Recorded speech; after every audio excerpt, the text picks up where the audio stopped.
بسم الله الرحمن الرحيم.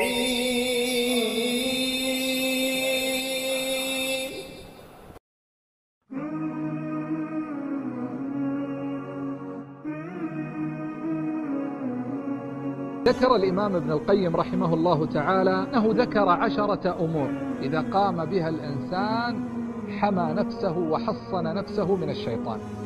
أولها الاستعاذة. قال الله عز وجل: وإما ينزغنك من الشيطان نزغ فاستعذ بالله من الشيطان، بالله إنه هو السميع العليم.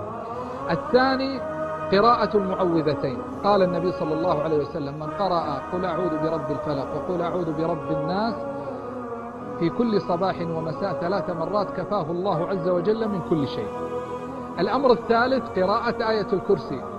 من قرأ آية الكرسي في ليلة كفتاه، وقد جاء هذا في حديث صحيح في قصة أبي هريرة رضي الله عنه وأرضاه.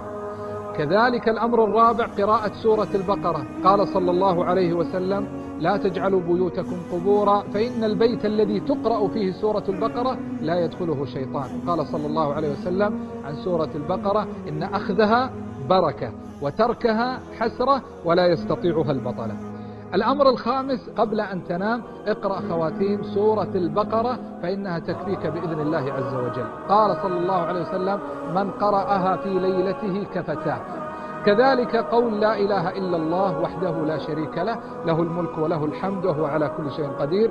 ومنها وهو أعظمها كثرة ذكر الله جل وعلا. منها كذلك الوضوء. النبي صلى الله عليه وسلم قال: ألا وإن الغضب جمرة في قلب ابن آدم أما رأيتم إلى حمرة عينيه وانتفاخ أوداجه فمن أحس بشيء من ذلك فليلصق بالأرض ليجلس. وذكر كذلك منها الوضوء عليه الصلاة والسلام. أيضا مما يعين الإنسان على دفع الشيطان أن يمسك عن فضول النظر وفضول الكلام وفضول الطعام.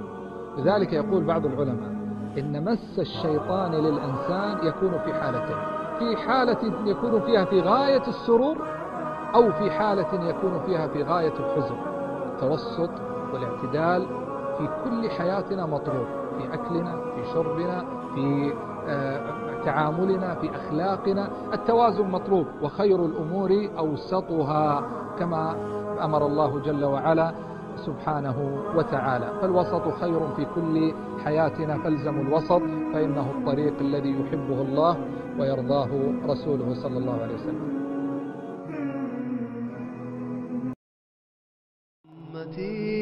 هل دريت بأننا نرجو الوصول لعزك بعد المهيمن من لنا يا حبيبة غيرك؟